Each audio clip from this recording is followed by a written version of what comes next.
अस्सलाम वालेकुम, बिस्मिल्लाहिर्रहमानिर्रहीम। मैं अब्दुल बासित एडवोकेट आपको इस चैनल कानून की निगाह के ज़रिए से कानूनी आगाही देता हूं और आपके सवालात के जवाबात बताता हूं। आज की जो मेरी वीडियो है वो पागलपन से मुताल्लिक है और मेडिकल डिसऑर्डर से मुताल्लिक है या लीगल इंसैनिटी से मुताल्लिक है कि इस तरह के अगर मसाइल किसी के साथ होते हैं तो वो कानूनी तौर पर क्या फ़ायदे हासिल कर सकता है और क्रिमिनल केसेस के अंदर और सिविल केसेस के अंदर उसे किस तरीके से फ़ायदा हासिल करना होगा या उसका प्रोसीजर क्या होगा।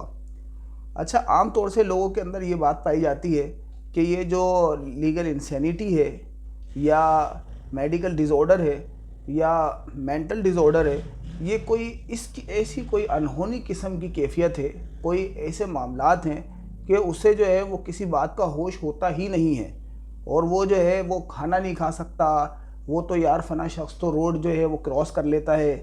तो वो किस तरीके से इंसान हो सकता है और उसको मेडिकल इंसैनिटी कैसे मिल सकती है। मेंटल डिसऑर्डर का मामला उसके साथ नहीं है क्योंकि उसे तो अपने वालिद साहब का, अपने भाई का, अपनी वाइफ का जो है वो फ़र्क भी मालूम है या फिर जो है उसको ये भी मालूम है कि मुझे जो है वो इस टाइम जो है खाना खाना है, इस टाइम जो है मुझे अभी वॉशरूम जाना है। तो इस वजह से उसका मेडिकली जो है वो इंसैनिटी नहीं हो पाई। देखिए, मैं आपको बताऊं कि ये बिल्कुल गलत कॉन्सेप्ट है। हकीकत ये है कि आम तौर से जैसी बीमारियां दूसरी होती हैं, किसी और किस्म की डिसेबिलिटी होती है, किसी को कम नज़र आता है, किसी को सुनाई कम देता है, दूसरे मामलात होते हैं, बिल्कुल इसी तरीके से ये जो इंसैनिटी है, ये जो अनसाउंड माइंडनेस है, ये जो मेंटल डिसऑर्डर है, ये जो लुनेटिक है, ये भी इसी किस्म की एक बीमारी होती है। और इसकी जो कैफियत होती है, इसके जो दर्जात होते हैं, इसके जो मामलात होते हैं, वो इसी तरीके से होते हैं कि उसकी वो सिवेरिटी उस हद तक है या नहीं है। आया कि उसको जो बीमारी है वो अभी उस हद तक पहुंची है या नहीं पहुंची। और बहुत अहम बात इस मामले में मैं आपको बताता चलूं कि ये नहीं हो सकता।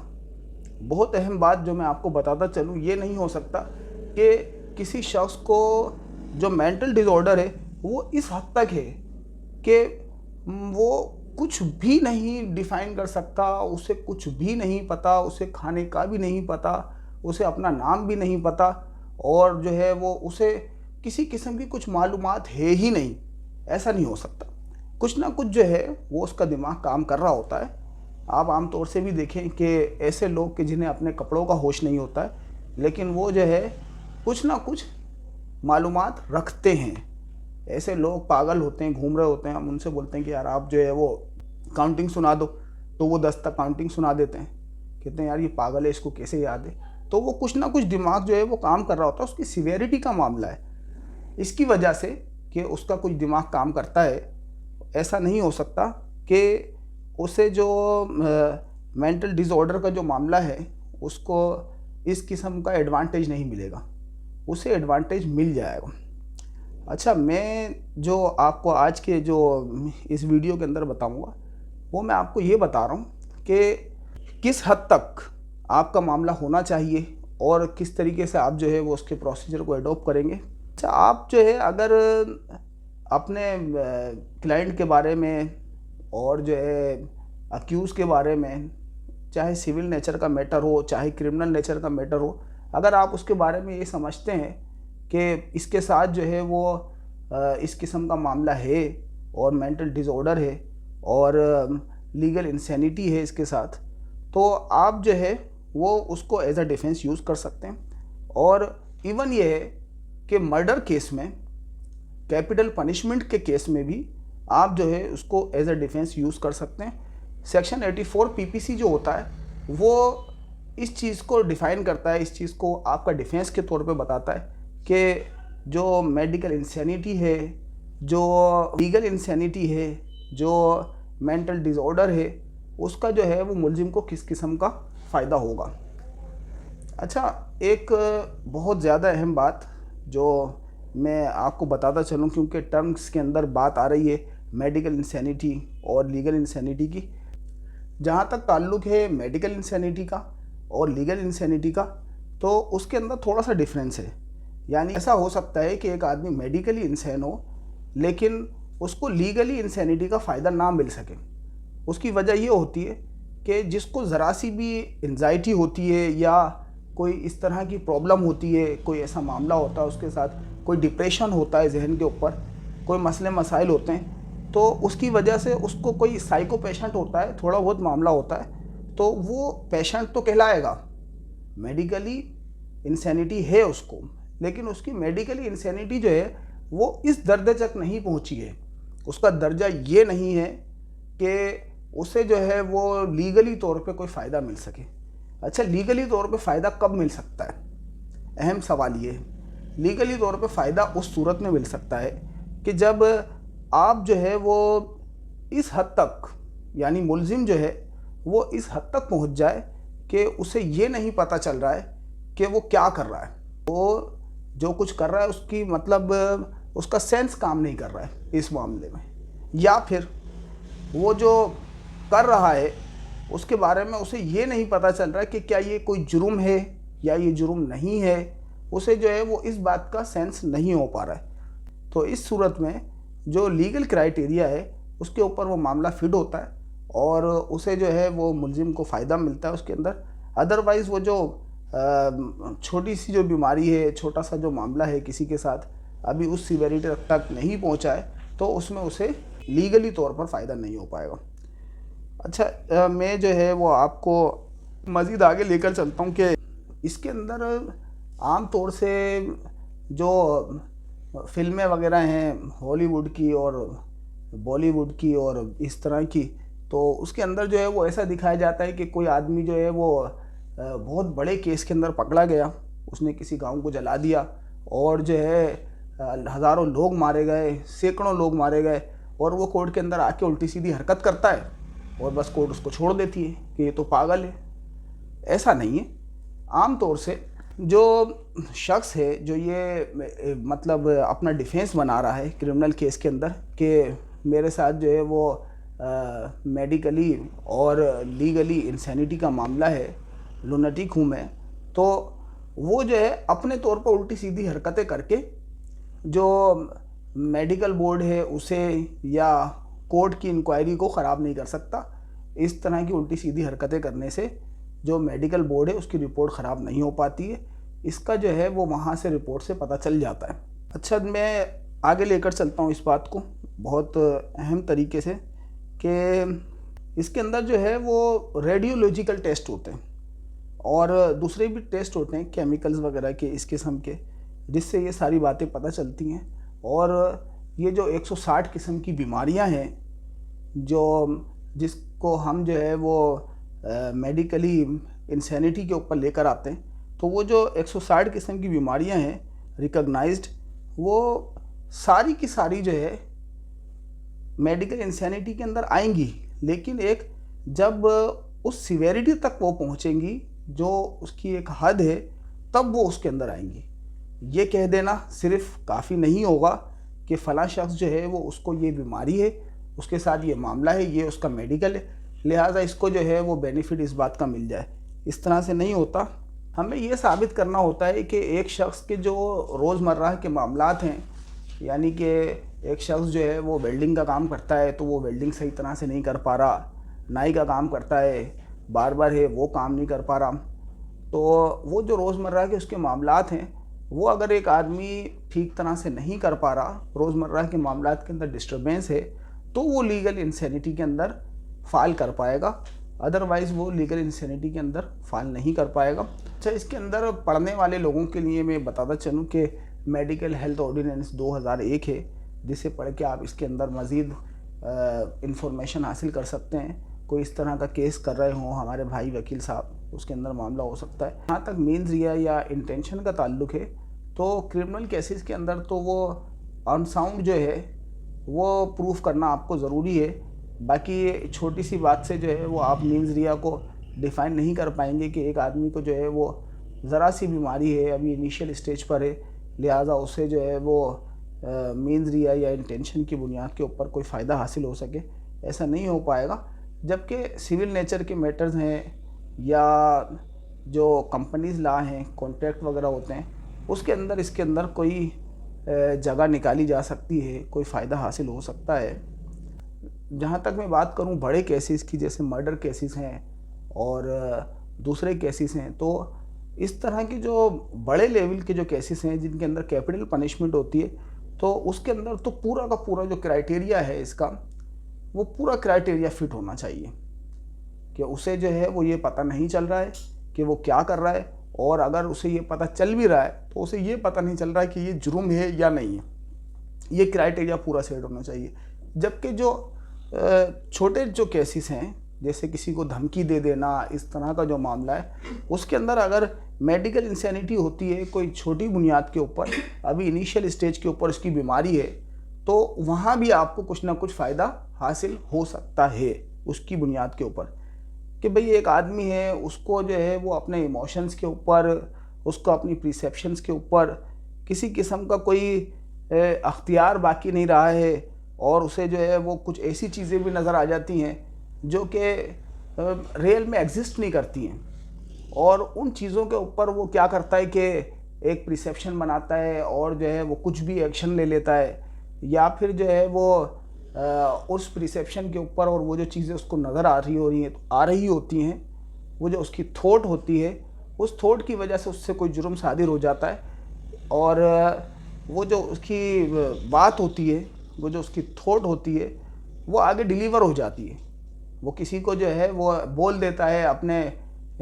ख्यालों की धुन के अंदर कि तुझे जान से मार दूंगा, असल में उसे कोई और नज़र आ रहा है, उसकी जो थॉट्स हैं उसके ऊपर उसका काबू नहीं रहा है, तो उसमें उसको कुछ फ़ायदा हासिल हो सकता है, चाहे वो इनिशियल स्टेज पर ही क्यों ना हो। लीगल इंसैनिटी के अंदर आपको 3 तरीके से फ़ायदा हो सकता है। एक तो ये कि आप जो है वो ये बोलते हैं कि at the time of commission of crime जो मुलजिम है वो लीगल इंसैनिटी के अंदर था, अनसाउंड माइंड था, और जिस वक्त ये क्राइम हुआ है उसे पता ही नहीं था इस मामले में कि वो क्या कर रहा है, या उसे यही पता नहीं चल पाया अपनी बीमारी की वजह से कि मैं जो कर रहा हूँ वो जुर्म है या नहीं है। दूसरी बात यह कि बेशक वो उस वक्त जो है वो उस पोजीशन में नहीं था, उसको उस दर्जे की बीमारी नहीं थी, लेकिन अब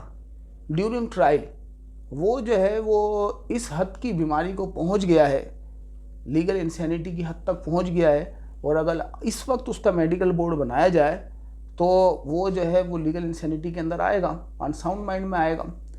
तो हम जो है वो उसको इस सूरत में भी फ़ायदा पहुंचा सकते हैं, मुलजिम को इस सूरत में भी फ़ायदा होगा कि जिस वक्त ये जुर्म हुआ था उस वक्त उसकी चाहे बीमारी की वो नौयत ना हो, लेकिन इस वक्त उसे ये बीमारी है, एंजाइटी की वजह से, डिप्रेशन की वजह से, और वो जो जेल का माहौल होता है उसकी वजह से उसको बर्दाश्त करना कोई हर आदमी का काम नहीं है। वो जो है वो कोई इंसानियत के लिए कोई बहुत अच्छा काम नहीं होता है। तो वो जो डिप्रेशन होते हैं, वो जो हालात गुजरते हैं मुलजिमान के ऊपर, उसकी वजह से वो जो एंजाइटी हो जाती है, डिप्रेशन हो जाता है और आदमी साइको पेशेंट बन जाता है, उसका उसे फ़ायदा हो सकता है और उसे जो है वो हॉस्पिटल में भेजा जा सकता है। इसके अलावा जो तीसरी कंडीशन है इसकी, वो तीसरी कंडीशन ये है कि सज़ा होने के बाद, आर्डर होने के बाद, जिस वक्त वो सज़ा काट रहा है, अगर मिसाल के तौर पे किसी को जो है वो डेथ सेंटेंस हुई है और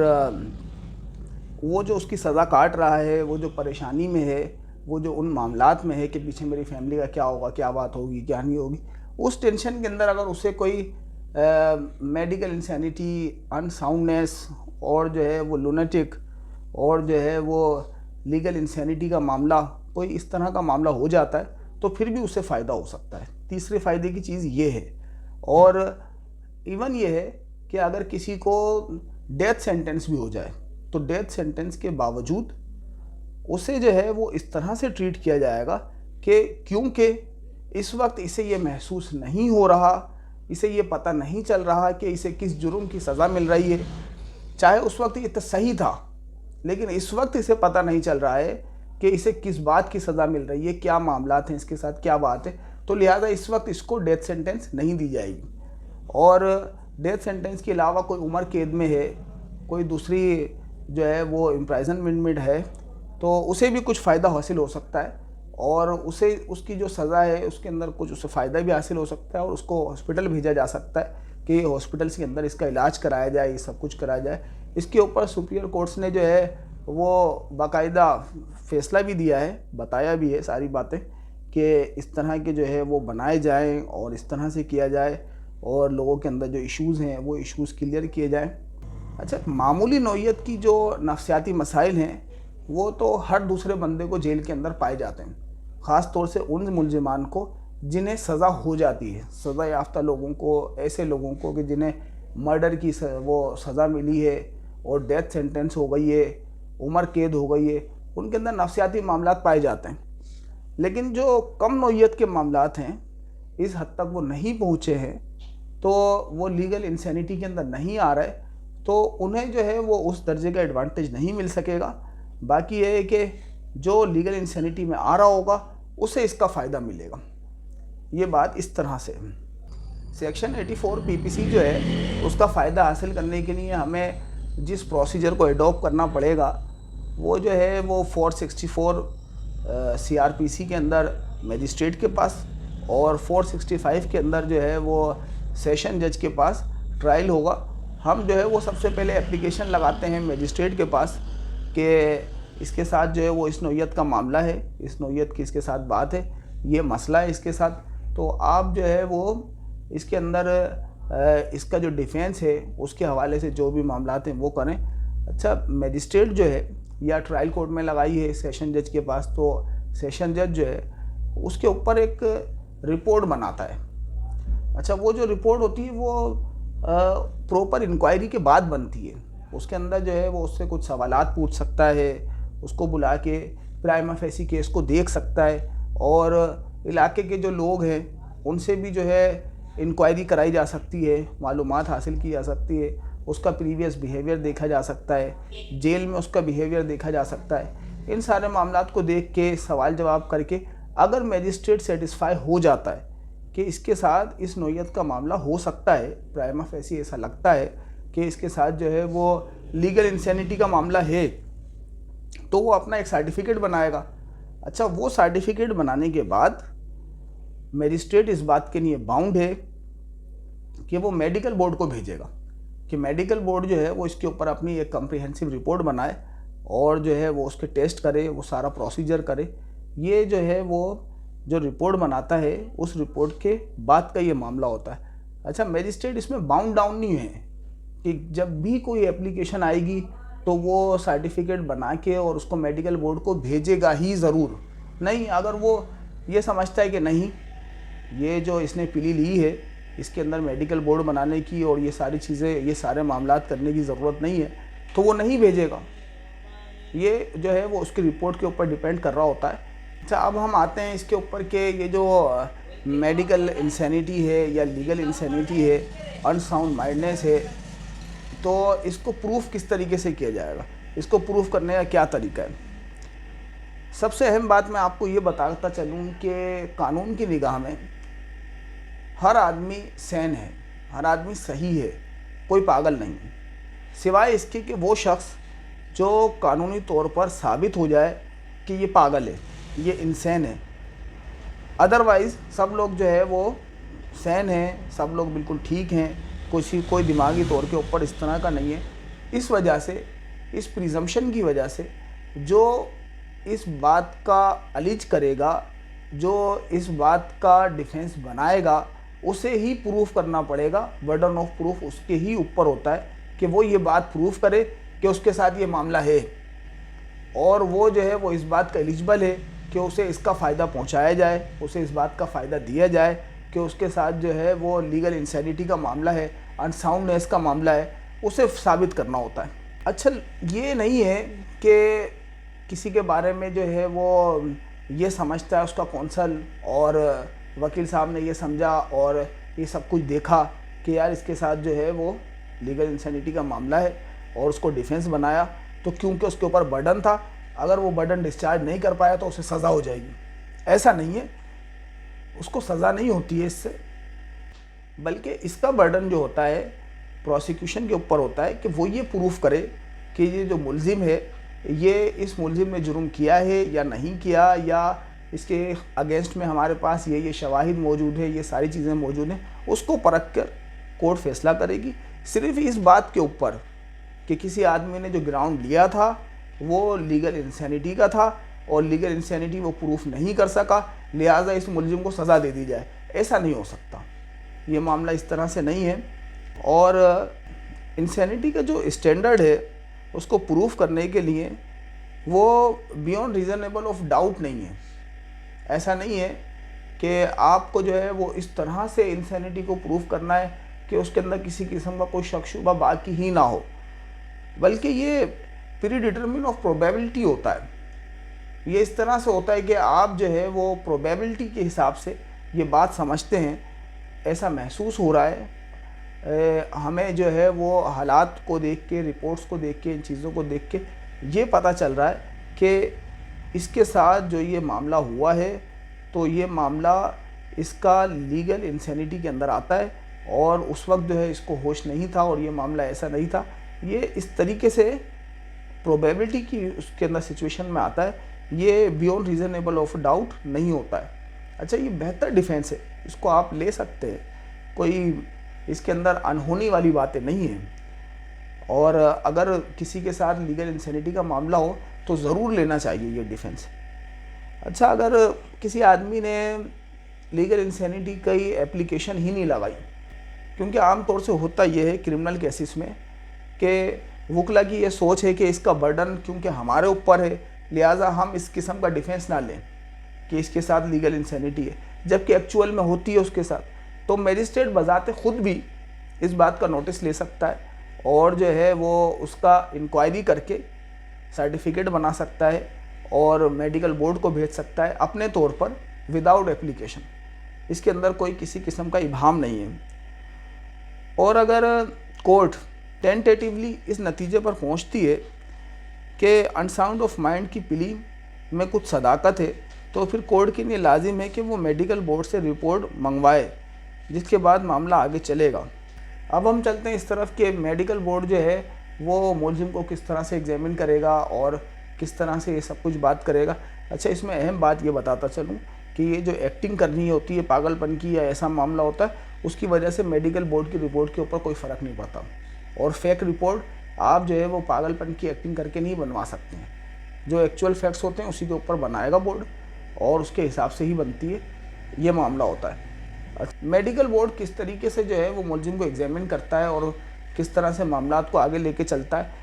तो मैं इसके अंदर अहम बात आपको ये बताता चलूँ कि मेडिकल बोर्ड के सामने ये नहीं हो सकता कि एक आदमी जो है वो एक्टिंग करता है, पागलपन की उल्टी सीधी हरकतें करता है और मेडिकल बोर्ड ने लिख कर दे दिया कि ये पागल है। ऐसा नहीं है और इंसैनिटी इस तरह से नहीं हो पाएगी। उसके अंदर प्रॉपर टेस्ट होते हैं, सब चीज़ें होती हैं। सबसे पहले तो मेडिकल बोर्ड जो है वो ये करता है कि उसकी जो बातें होती हैं, उसके जो मामलात होते हैं, जो वो अपनी बीमारी को बता रहा होता है, उस बीमारी के हिसाब से इस बात को डिटरमिन करता है कि ये झूठ बोल रहा है या ये सच बोल रहा है। ये जो बात कर रहा है ये अपने मर्ज़ के बारे में, इसको ये मर्ज़ है भी या नहीं है, सबसे पहले इस बात को डिटरमिन करता है। क्योंकि वैसे जब आप किसी नफ्सियाती डॉक्टर के पास जाते हैं पागलपन का इलाज करवाने के लिए, तो वो प्रिजम्पशन उसकी ये होती है कि यार मुझे फ़ीस भी दी है इसने, ये मुझसे इलाज कराने आया है तो इसको बीमारी होगी। लेकिन जब आप मेडिकल बोर्ड के पास एज अ डिफेंस के तौर पर पेश हो रहे होते हैं तो वो कहता है कि नहीं, अभी तो इसको डिटरमिन करना पड़ेगा, देखना पड़ेगा कि आया ये झूठ तो नहीं बोल रहा कोई एडवांटेज लेने के लिए किसी वजह से। तो वो उससे बात करके उससे मर्ज पूछ के करता है। अक्सर लोग इस वजह से फंस जाते हैं इस मामले में कि वो जो मुख्तलिफ बीमारियां हैं और वो दोनों बीमारियां एक साथ नहीं हो सकती हैं और एक बीमारी के जो सिम्टम्स हैं वो मुख्तलिफ हैं। आमतौर से लोग मेडिकल बोर्ड के सामने इस तरह से फंस रहे होते हैं कि मुख्तलिफ बीमारियां जो एक साथ हो भी नहीं सकती, वो उनके सिम्टम्स बता के मेडिकल बोर्ड के सामने कि भाई मेरे साथ ऐसा भी होता है और मुझे रात को नींद भी नहीं आती है और जो है मैं जब सुबह में सोता हूँ तो मुझे जो है वो डरावने ख्वाब आते हैं और जो है मैं सोते में चलने लगता हूँ और चलते चलते मुझे पता नहीं चलता है कि मैं कहाँ पहुँच गया और जहाँ भी मैं पहुँचता हूँ तो वहाँ पर जो है वो मुझे जिन्नात नज़र आते हैं। और जो भी ऐसी एक कंडीशंस बता रहे होते हैं वो मेडिकल बोर्ड को कि जो मुख्तलिफ बीमारियों की कंडीशंस हैं और वो एक साथ दोनों बीमारियां हो भी नहीं सकती हैं। तो मेडिकल बोर्ड उस बात को, उन मामलात को सुन के इस बात का फैसला कर लेता है कि झूठ बोल रहा है। इस तरह से भी लोग फंस जाते हैं। सबसे पहले जो मेडिकल बोर्ड डायग्नोस करता है वो सिम्टम्स के ऊपर डायग्नोस करता है कि ये जो बता रहा है सिम्टम्स कि मेरे साथ ऐसा है और जो है मुझे इस तरह से आवाज़ें आती हैं, इस तरह से लोग नज़र आते हैं, ऐसा होता है, मुझे ऐसा महसूस होता है, ये बात इस तरह से है, और मुझे ऐसा महसूस होता है कि मैं डॉक्टर हूँ, फिर मुझे महसूस होता है नहीं मैं वकील हूँ, थोड़ी देर बाद मुझे महसूस होता है कि नहीं मैं तो एक नाई हूँ। तो वो जो ये सारी बातें हैं उन सब बातों के ऊपर डायग्नोस कर रहा होता है और मेडिकल बोर्ड जो है वो उसका रिकॉर्ड देखता है कि ये जिस किस्म की कंडीशन बता रहा है, इस किस्म का जो मरीज़ होता है वो इस कंडीशन पे इस तरीके से पहुंचता है और उसका इतना टाइम लगता है इसके अंदर। तो इसका जो पुराना रिकॉर्ड है वो रिकॉर्ड क्या बता रहा है, पुरानी जो उसकी रिपोर्ट्स हैं, क्या मामलात हैं, इससे पहले क्या बीमारी थी, वो इस तरह से चलती है बीमारी। जैसे दूसरी बीमारियाँ हैं, नज़ला ज़ुकाम है, फिर नज़ला ज़ुकाम के बाद बुखार है, फिर बुखार के बाद जो है वो किसी और बीमारी के अंदर तब्दील होता है, खांसी होती है, फिर टीबी होता है। इसी तरीके से ये जो बीमारी होती है कि स्टेप बाय स्टेप आगे बढ़ रही होती है, वो उसका जो है ये चेक करता है कि इसका पुराना रिकॉर्ड क्या है और कब से इसको बीमारी है। मुलजिम के बारे में लोगों का क्या कहना है? लोगों का कहना ये है कि यार ये जो है ना वो अचानक से सही हो जाता है, ये ऐसा हो जाता है, ये बात ये है, और ये जो पागल है ये बहुत जल्दी जल्दी से इंग्लिश में अखबार पढ़ता है। वो लोगों का जो बिहेवियर है उसके बारे में उसको भी मेडिकल बोर्ड जो है वो ऑब्ज़र्व करता है और मुलजिम की रिपोर्ट में मजिस्ट्रेट ने क्या लिखा है ये देखता है। मजिस्ट्रेट के सामने उसका क्या रवैया था, क्या बात थी, इस बात पर भी तवज्जो देता है और मुलजिम को अंडर ऑब्जर्वेशन रखा जाता है। उसके ऊपर जो है वो कैमरे लगाए जाते हैं, उसको देखा जाता है, अंडर ऑब्जर्वेशन रखा जाता है कि ये इस तरह की सूरत हाल के अंदर किस तरह का एक्ट कर रहा है, किस तरह का एक्शन ले रहा है। आया कि ये जो बीमारी बता रहा है इस बीमारी का मुलजिम के अंदर ये सिम्टम्स पाए जाते हैं, वो इस तरह का ही एक्शन लेता है, इस कंडीशन के अंदर ऐसा ही करता है वो या नहीं करता है। उन सब चीज़ों से उसको ऑब्ज़र्व करा जाता है। और बहुत सारे मेंटल डिसऑर्डर ऐसे होते हैं जिसमें ब्रेन के अंदर केमिकल इम्ब्रेस होते हैं, तो उसका जो है वो टेस्ट कर लिया जाता है। यानी कोई चीज़ कम हो जाती है केमिकली, जो मामलात हैं मेडिकल के उसकी गहराई में मैं नहीं जाऊंगा अभी, तो वो उसके टेस्ट करे जाते हैं। कोई चीज़ कम हो जाती है, कोई चीज़ बढ़ जाती है, तो वो उन टेस्ट से भी पता चल जाता है कि आया इसका जो है वो मेंटल डिसऑर्डर का मामला है, इंसैनिटी का मामला है या नहीं है, और अगर है तो किस हद तक है, ये बात देखी जाती है। और इन सब चीज़ों की बुनियाद पर पता चलाया जाता है कि क्या इसको बीमारी जो है वो इस दर्जे की है, और जो है वो इसकी हरकत सकनात के बारे में पता चलाया जाता है। इसके अलावा मेडिकल बोर्ड जो है वो मुलजिम का MRI कराता है और उसका जो ब्रेन है, ब्रेन को उसके स्कैन करा जाता है, देखा जाता है कि इसके ब्रेन की क्या कंडीशन है, क्या मामलात हैं, और मुख्तलिफ साइको टेस्ट भी कराए जाते हैं। उन साइको टेस्ट के अंदर ये बात जाहिर हो जाती है, पता चल जाती है कि ये किस हद तक है। इसके अंदर जो बड़ी गलत फहमी है वो आम तौर से लोग ये समझते हैं कि मेडिकल बोर्ड किसी को लीगल इंसान के तौर पर डिक्लेयर करेगा, जो कि बिल्कुल गलत बात है। मेडिकल बोर्ड की ये अथॉरिटी नहीं है कि वो किसी को जो है वो इंसान के तौर पर या लीगल इंसान के तौर के ऊपर डिक्लेयर करे। वो सिर्फ़ और सिर्फ जो है वो उसकी बीमारी का बताएगा और उस बीमारी का जो असर पड़ना है उसके ऊपर, यानी कि उसके बिहेवियर के ऊपर, उसकी हरकत सकनात के ऊपर, उसकी थॉट के ऊपर वो बताएगा कि ये जो बीमारी है इस बीमारी के अंदर इस तरह से होता है और इसको ये बीमारी है और इस दर्जे पे इसकी बीमारी पहुंच गई और इसके अंदर ये मामला ऐसे होता है। उस हिसाब से आपको केस के अंदर फ़ायदा या नुकसान होना होता है। अच्छा, प्रिसेप्शंस होती हैं और जो है वो थॉट्स होती हैं, बिहेवियर होते हैं जिसको मेडिकल बोर्ड बता रहा होता है। वो चीज़ें कोर्ट के अंदर बहुत ज़्यादा कंसिडर करी जाती हैं। आपने जो है वो उसको बड़े गौर से पढ़ना है। अच्छा, रिपोर्ट आने के बाद head of the medical board जो होता है उसको कोर्ट के अंदर एग्जामिन करा जाएगा, यानी उसने जो रिपोर्ट लगाई है वो रिपोर्ट पेश होगी। Head of the medical board को पहले एग्जामिन करा जाएगा, फिर उसको क्रॉस करा जाएगा। अगर वो रिपोर्ट आपके ख़िलाफ़ है, मुलजिम के ख़िलाफ़ है, या सिविल सूट है आपका, कोई फैमिली सूट है, कोई और मामला है, वो आपके ख़िलाफ़ है, तो आपने जो है वो उस रिपोर्ट के ऊपर डेंट डालना है, उस रिपोर्ट को गलत साबित करना है, जब जाके आपको उसके अंदर कोई फ़ायदा हासिल होता है। और ये जो मेडिकल इंसैनिटी का मामला है, इसके अंदर आप किसी माहिर नफ्सियात को इंगेज कर सकते हैं, उससे जो है वो उसका ओपिनियन ले सकते हैं और उसे बतौर विटनेस कोर्ट के अंदर पेश कर सकते हैं। और उसके बाद जो है वो जब मेडिकल की रिपोर्ट आती है, कुछ और मामला होता है, तो उसको क्रॉस किया जा सकता है उस मेडिकल रिपोर्ट के हिसाब से। इससे आपको जो है वो फ़ायदा होता है। आम तौर से लोग ये समझते हैं कि फ़ला बंदा बिल्कुल ठीक था और उसके साथ कोई मसला नहीं था और उसने अचानक से ख़ुदकशी कर ली। ऐसा होता नहीं है। बहुत अहम बात ये कि 99% लोग जो ख़ुदकशी करते हैं उनके साथ कोई साइको मसला होता है, उनके साथ